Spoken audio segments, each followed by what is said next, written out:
Bom dia, hoje segunda-feira, 18 de julho. Estamos dando início a mais uma reunião matinal. Por aqui, não só saiu o relatório Focus, como a gente tem também uma entrevista com o presidente interino Michel Temer, onde ele fala sobre afastando a possibilidade de aumento de impostos. Tem a pesquisa Datafolha, o Lula ali, o ex-presidente Lula liderando as intenções de voto, mas também lidera a rejeição.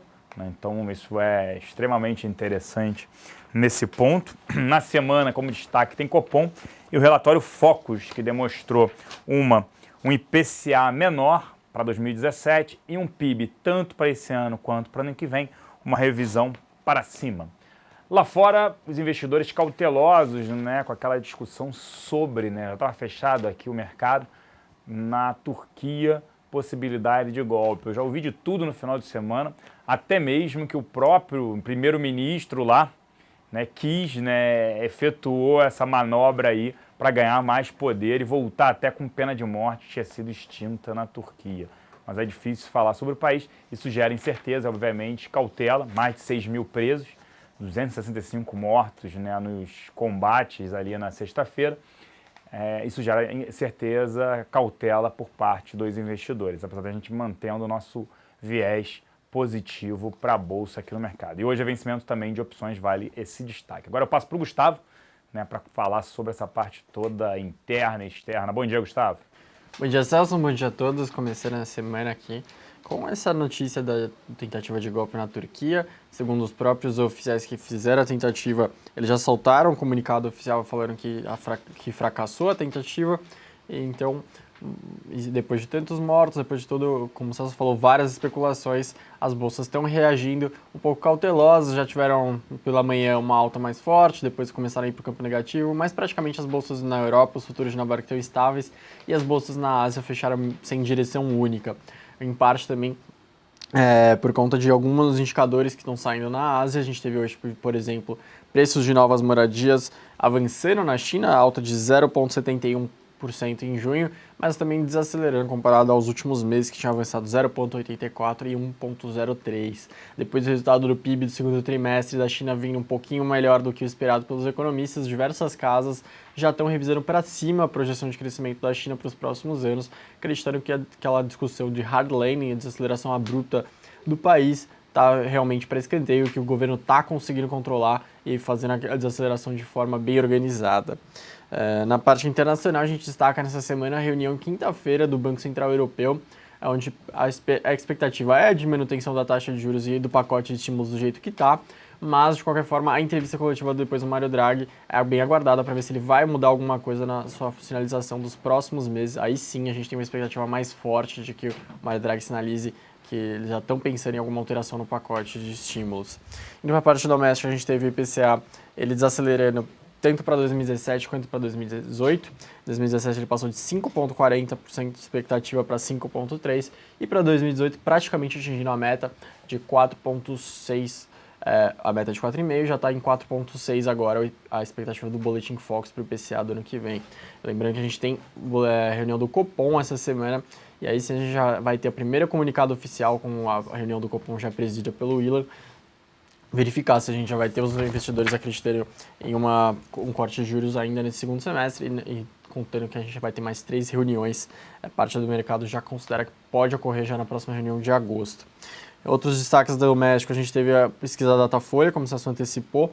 O Lula ele surge como primeiro candidato, o candidato mais forte na disputa em primeiro turno, mas no segundo turno ele perde para praticamente todos os seus adversários principais. Ele perde para a senadora Marina, para o José Serra, e o Lula ele aparece como maior rejeição, com 46%, segundo pelo Aécio e pelo Temer, com 29% de rejeição cada um.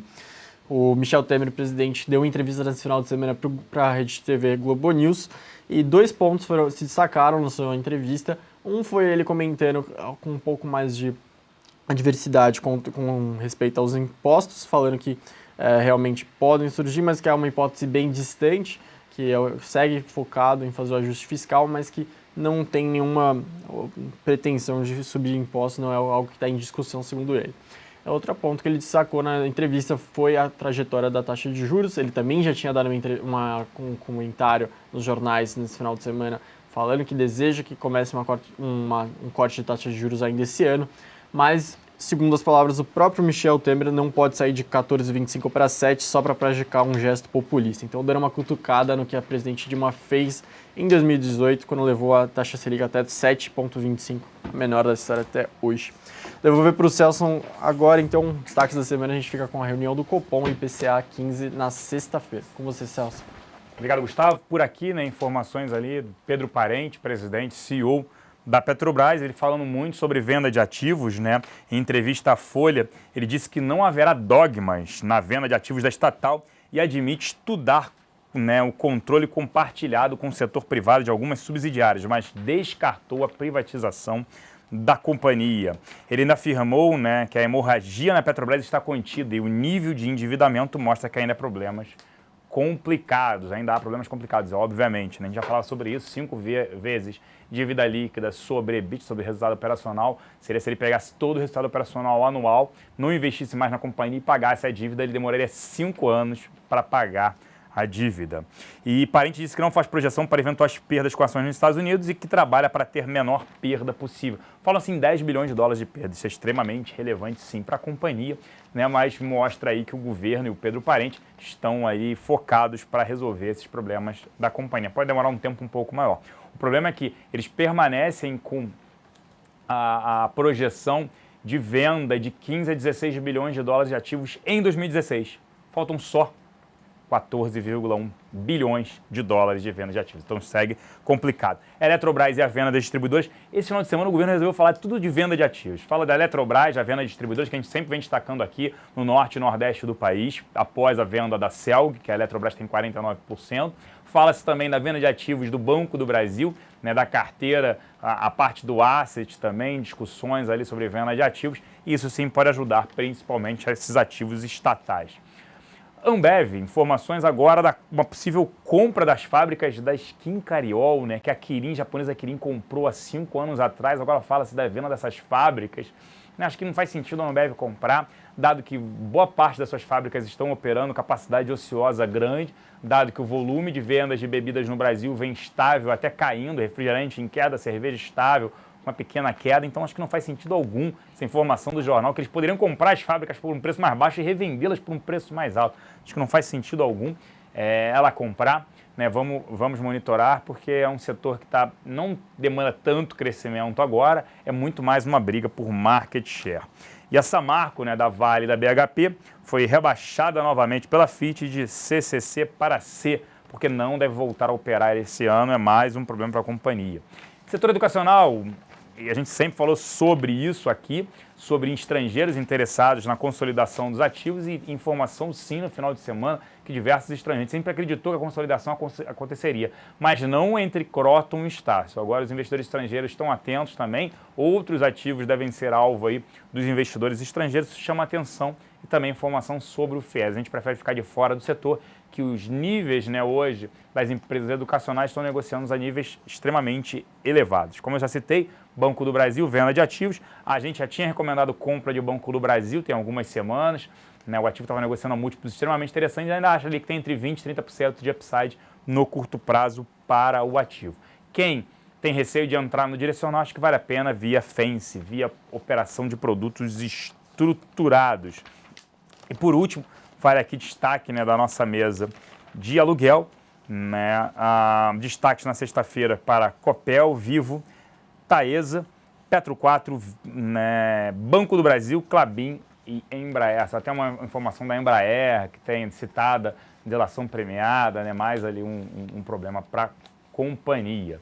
Vou passar agora a perguntar para o Salomão, ele está aqui comigo, qual é a pauta hoje. Bom dia, excelente segunda-feira, excelente semana para você, Salomão. Bom dia, Celso, boa semana, boa segunda-feira para você. A pauta bem agitada, né? A gente teve um final de pregão na sexta-feira um pouco conturbado, o golpe que acabou durando algumas horas, mas resultou em várias mortes na Turquia. A gente teve um impacto aqui na Bolsa Brasileira, né? O Ibovespa Futuro, por exemplo, caiu 500 pontos na última hora de negociação, mas com a calmaria o mercado já abriu com uma boa alta recuperando isso, mas já está voltando para o 0 a 0, agora o Ibovespa Futuro nesse momento 10 horas e 6 minutos, subindo apenas 0,13. Da pauta eu queria destacar o Visão Técnica na sexta-feira, que eu trouxe o analista técnico Bo Williams, e ele mostrou, pelo software que ele utiliza, o Ficube mostrou que há cerca de 70 ações em clara tendência de alta, e isso deixa ele bem convicto de que há uma grande chance do Ibovespa buscar os 62 mil pontos no curto prazo. Acredita ele que contra fluxos não há fundamentos, né? E o mercado, embora pareça esticado, ainda tem espaço para buscar agora, olhando o Ibovespa 55.500 pontos, a gente tem aí uns 6 mil pontos, 6.500 pontos para surfar na alta. Seria uma boa notícia para quem quer operar comprado. E na semana, eu acho que a grande expectativa vai ficar com a política monetária, né, Celso? A gente tem a reunião do BCE, a primeira reunião pós-Brexit, vale a pena ver o que vai sair disso. E vamos ter o primeiro Copom. Os jornalistas que trabalham de noite agradecem, que parece que a reunião vai começar mais cedo e a decisão deve sair imediatamente após o fim da reunião. E começando 2h30 da tarde, a reunião não deve acabar mais 8h30, 9 horas, quase 10 horas, como acabava em algumas reuniões, né? Para quem tem que trabalhar de noite fazendo a cobertura do Copom e o que vai acontecer no mercado no dia seguinte, já fica um alívio, pelo menos, para o trabalho. E já deixa a pergunta, o que você está esperando tanto para o Copom como para o BCE, Celso? Para o Copom, zero, nenhuma modificação, não tem por que reduzir taxas agora, fica mais para frente, depois de setembro, isso se não for mais para o final do ano. A gente acredita sim que possa reduzir a taxa no ano, até o final do ano, em 0,5%, mas agora não faz sentido nenhum. Para o Banco Central Europeu, acho que vale destacar, vai ser muito mais o discurso do que qualquer outra coisa. A gente já está vendo juros negativos por lá, em diversos países da zona do euro, é muito mais o discurso. Olha, tem o caixa para incentivar aí, tem o dinheiro para incentivar o quantitative easing, né, ou não. Eu vou poder utilizar como incentivo o dinheiro ou não? O que eu vou fazer? E até porque a gente sabe que a burocracia e a lentidão de Bruxelas é enorme em relação a isso. Então eles têm que se mudar para não chamar a atenção de outros países que podem reagir e querer sair da zona do euro. Sobre a visão técnica, acho que vale só a pena mencionar, em maio nós soltamos um relatório onde a gente falava que acreditava em bolsa, com o Temer anunciando medidas, permanecendo no cargo, sendo efetivado no cargo a partir de final de agosto, bolsa poderia atingir 60 mil pontos. Ele efetuando, realizando boa parte das reformas, bolsa ano que vem 70 mil pontos. A gente também está com a visão positiva, já desde maio a gente vem destacando isso, né, que a bolsa segue extremamente atrativa, mesmo nos patamares atuais, porque o investidor estrangeiro entrou muito pouco agora no Brasil. Ela tem um potencial enorme com o Temer, o presidente interino, sendo efetivado no cargo. Então a notícia que vocês deram, né, que a presidente afastada Dilma já estaria mudando, né, fazendo sua mudança para Porto Alegre, já óbvio, já sabe, meio que Inês é morta aqui, isso já praticamente está dado. Então o Copom essa semana vale esse destaque. Sobre, né, a Turquia, a gente falou mais cedo, né, tem até uma discussão se foi golpe ou não, né, se o presidente por lá, o primeiro-ministro, não quiseram jogar isso muito mais para a plateia, mas, segundo, tem alguns militares que pediram até asilo na Grécia, isso é um problema, isso gera incerteza no mercado, mas a gente está muito mais preocupado com o mercado doméstico e com as medidas aí que o presidente interino tende a tomar. Teve até um painel do William Vac no final de semana, acho que vale a pena quem não viu assistir. Está extremamente interessante, com esse otimismo, a confiança, sim, voltando aí para o mercado. Economia é expectativa e melhora, faz com que os agentes todos destravem essa economia. Só fazer um complemento, Celso. Agora que você falou de confiança, eu lembrei de uma matéria que saiu hoje na Infomoney e recomendo a todos a leitura. A gente entrevistou o João Braga, o gestor da XP Gestão, que o fundo está indo super bem, e na entrevista, tanto na carta que ele escreveu, como na entrevista, ele ressalta a importância dos índices de confiança para o desempenho da Bolsa.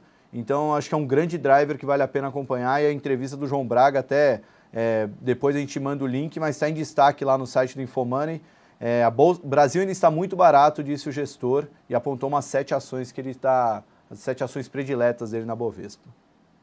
Concordo plenamente, Salomão. O Braga, né, o João Braga sempre foi um otimista por natureza, está otimista e permanece otimista sim. E o fundo, tanto o long bias quanto o FIA, vão muito bem. O long bias nem se fala, né? Vale a pena sim ler, vale a pena monitorar e ler essa carta e ler a informação também que tem na Infomoney. Eu vou ficando por aqui, uma excelente segunda-feira a todos e para você também. Um grande abraço. Valeu, Celso. Bom, a abertura da Bovespa nessa segunda-feira você acompanha agora no Infomoney na Bolsa, depois do intervalo.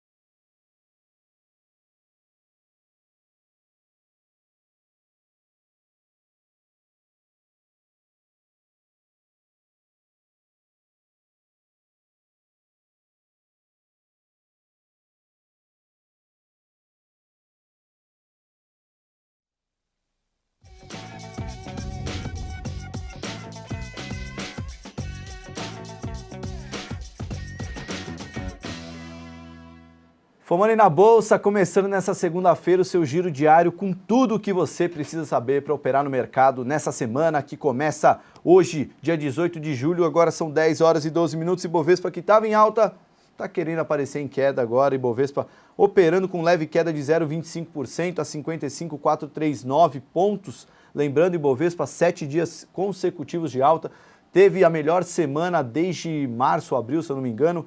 Teve também o melhor fechamento do ano na semana passada e o otimismo prevalece, tanto os gestores fundamentalistas como grafistas, mostrando um otimismo com o Ibovespa, mas vale a pena mencionar, o mercado já está bem esticado e nada anda para cima ou para baixo para sempre, né? Tem que ter um zigue-zague, seja altista, seja baixista. Então, correções são até que saudáveis para um movimento de alta mais consistente no longo prazo. Bom, vamos falar um pouquinho dos destaques da pauta? Primeiro, eu queria destacar a tentativa de golpe turco, né? A gente viu no noticiário na noite depois do fechamento da sexta-feira, começou um pouquinho antes do fechamento, mas foi ganhando força, né? Primeiro ninguém sabia direito o que era. Quando começaram a noticiar que Facebook, Google, YouTube na Turquia já estava sendo uso restrito, estavam fechando as fronteiras, aí o pessoal se tocou que a coisa estava ficando séria na Turquia. Tivemos mais de 200 mortos, uma tentativa de golpe que acabou sendo abafada. Não se sabe ainda se o golpe foi arquitetado pelo próprio presidente turco para poder fazer uma gestão ainda mais autoritária, ou se de fato teve uma tentativa. A questão é que trouxe bastante estabilidade para o mercado. Na sexta-feira, o Ibovespa Futuro perdeu 500 pontos na última hora de negociação. Hoje já passa a recuperar, né? Por isso até que a gente vê esse descolamento nesse momento, 10 horas e 14 minutos. Ibovespa Futuro sobe 0,3% e o Ibovespa à vista cai 0,3%, né? Um querendo recuperar as perdas da sexta-feira e o outro operando na normalidade, né? A queda do Ibovespa à vista, vamos só dar uma olhada como é que está o mercado internacional nesse momento. Dow Jones e S&P Futuro marcam leve alta entre 0,1% e 0,2%, enquanto os mercados europeus predominantemente em queda, né? FTSE 100, que é da Bolsa de Londres, continua em alta, 0,24% de alta, mas DAX 30, CAC 40, que é Frankfurt, Paris, FTSE MIB de Milão e BEX 35 de Madrid, todos eles caem entre 0,3% e 0,6%. Então o mercado predominantemente em queda, o S&P e o Dow Jones conseguem se manter em alta. Bom, dos destaques, né, toda segunda-feira a gente fala de Boletim Focus, vale a pena mencionar, né? Projeção, Boletim Focus, para quem não sabe, relatório divulgado pelo Banco Central, toda segunda, 8h25, trazendo a mediana das projeções as principais projeções do mercado, são entre 50 a 100 projeções que o Banco Central compila e faz essa divulgação semanal. A projeção para a Selic foi mantida em 13,25%, essa é a Selic média, ou seja, para as projeções de mercado, a gente vai terminar o ano abaixo de 13,25%, né, para que na média fique nos 13,25% ao ano. Para 2017 foi mantido em 11%. O IPCA foi mantido em 7,26% e caiu para 2017 de 5,4% para 5,30%. O dólar passou de 3,40 para 3,39 nesse ano, ou seja, espera uma alta do dólar aí até o final desse ano. E o PIB ficou em 3,25%, a projeção anterior era de 3,30% de queda, então melhorou a queda do PIB. Bom, falar também de Datafolha, o Datafolha foi bem legal esse fim de semana, muitas informações que ele nos trouxe. A primeira, o Lula continua líder nas pesquisas de opinião para eleição presidencial em 2018 no primeiro turno. Importante destacar, ele ganha no primeiro turno, e fica em primeiro, na verdade não ganha, mas no segundo turno ele perde para Marina Silva, para o José Serra, e numa Marina Silva seria 44-32, para o Serra seria 40-35. E contra o Aécio seria um empate técnico, né, que ficaria 38-36, tanto com o Aécio como contra o Geraldo Alckmin. O Aécio, o último candidato à presidência do PSDB, e o Geraldo Alckmin foi o candidato antes do Aécio, hoje governador de São Paulo. Outra pesquisa da Datafolha também mostrou que para 50% dos brasileiros seria melhor que o presidente interino Michel Temer continuasse, contra 32% que preferiam a volta de Dilma Rousseff. Enquanto isso, 18% responderam que nenhum dos dois, eles preferiam uma eleição nova, eleições diretas, ou seja, perdendo cada vez mais apelo o discurso de eleições diretas. Também saíram dados de aprovação do Michel Temer, são dados bem favoráveis se comparar com a Dilma, né? Olhando à primeira vista, assim, parecem dados ruins, mas tendo um benchmark como a Dilma Rousseff, o Temer acaba saindo por cima, né? 14% considera a gestão do Temer ótima ou boa. No início de abril, a pesquisa com a Dilma mostrou 13%. E a reprovação do Temer é muito inferior, é 31% contra 65% da presidente afastada. O Datafolha também mostrou um dado que eu e o Celso comentamos agora, que é muito importante. O brasileiro está mais otimista sobre a economia do país. Segundo o levantamento, a expectativa sobre o futuro da economia e da situação pessoal de cada brasileiro atingiu o maior nível desde 2014. O índice Datafolha de confiança, o IDC, calcula a expectativa econômica do entrevistado e a perspectiva para o país, chegou a 98 pontos em julho de 2016 e no final de 2014 era de 121 pontos. Pela metodologia Datafolha, índices acima de 100 pontos são considerados positivos e abaixo disso negativos. Ou seja, ainda está ruim, mas é o menos ruim desde 2014. Para finalizar, mais duas notícias, né? Primeiro, entrevista do Temer ao Globo News, duas coisas legais que ele falou. Aumento de impostos é uma hipótese distante. Ele falou, vamos ver no dia a dia, se pudermos não falaremos de aumento de impostos. Pelo discurso que eu vejo de todos os economistas, é quase unânime que teremos aumento de imposto, mas enquanto o Temer puder adiar a discussão sobre imposto, melhor para a população, né? Mais bem visto vai acabar sendo visto o presidente, né? Questão de popularidade. E sobre juros, ele quer que caia, mas também não está fazendo uma grande pressão. Ele pediu para a equipe econômica para que veja a possibilidade de se reduzir mesmo que minimamente os juros nesse ano, mas isso é só o tempo vai dizer. O mercado inteiro já aposta em queda de juros ao longo desse ano. Para finalizar, notícia importante principalmente para Vale, mineradoras, que acabam respirando a cada estímulo da China, né? O S&P, a agência de classificação de risco S&P, elevou as projeções para o crescimento da China após o PIB melhor que esperado divulgado na semana passada. Elevou a projeção em 0,25 ponto percentual para 2016 e 2017. Com isso, o PIB em 2016 deve crescer 6,6% e em 2017 6,3%. Para 2018 segue 6%.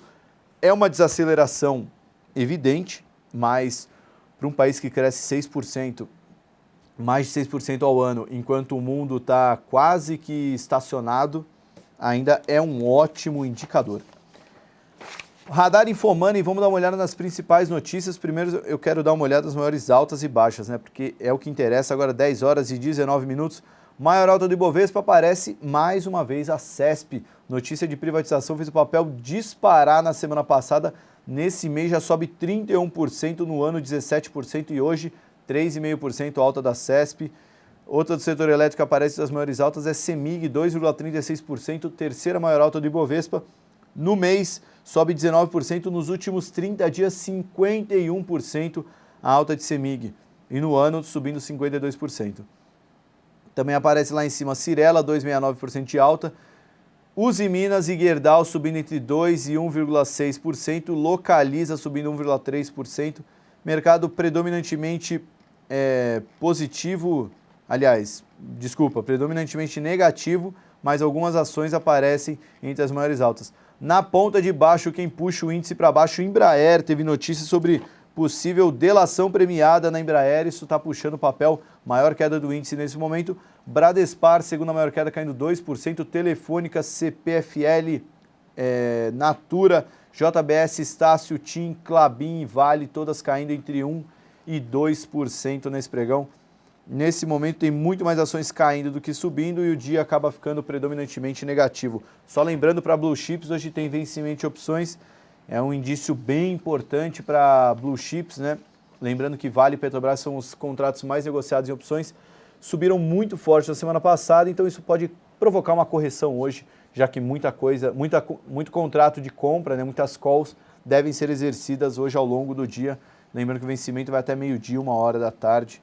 Quem não exercer vai acabar ficando o contrato na mão. Bom, de noticiário, queria destacar. A Petrobras celebrou um acordo de leniência com a SBM e o Ministério Público Federal. O acordo prevê uma destinação de 149 bilhões de dólares para a Petrobras e a redução de pagamentos contratuais à CBM de 179 milhões nos próximos 14 anos. Também de Petrobras, uma entrevista à Folha de São Paulo, Pedro Parente disse que não haverá dogmas na venda de ativos da estatal e admite estudar um controle compartilhado com o setor privado, mas nega a privatização da empresa. Da Ambev, o Celso já falou, né, do interesse de comprar a fabricante, a Brasil Quirim, né, que é da cervejaria Skin Cariol.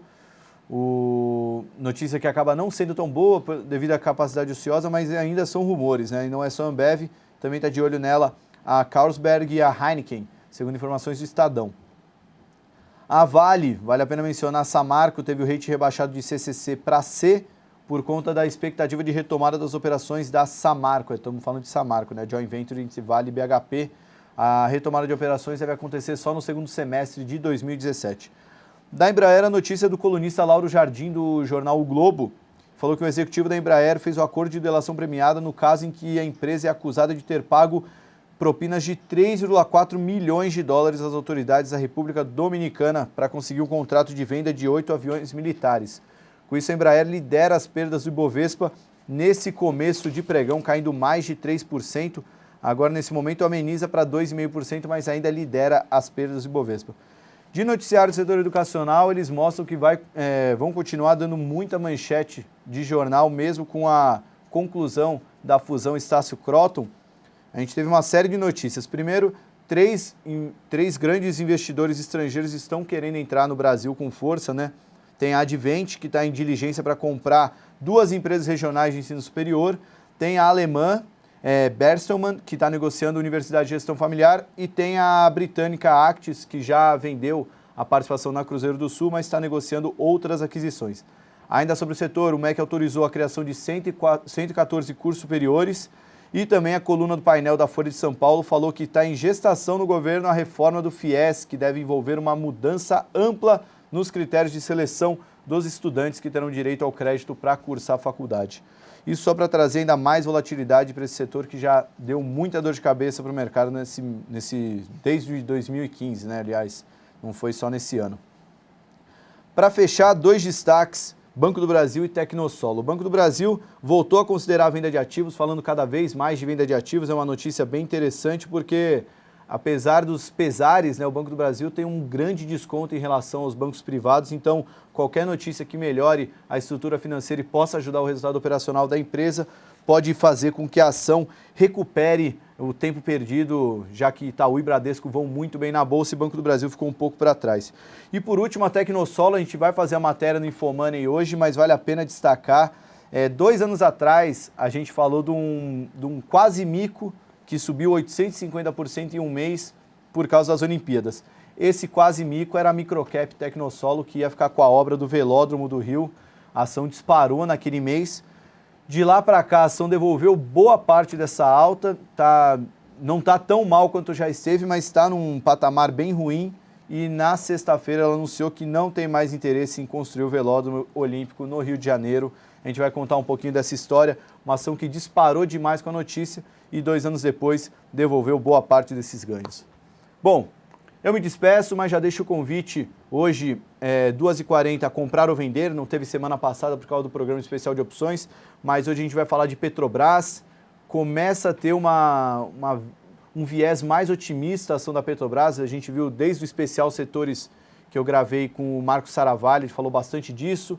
O Bo Williams na sexta-feira falou de Petrobras a R$13. A gente vai falar um pouquinho da Petrobras, se vale a pena ficar otimista. Já perdeu boa parte do movimento, né? O papel que estava quase R$4 meses atrás, hoje beira os R$11. O Boa acredita que vai até 13, então talvez tenha um upside interessante ainda aí.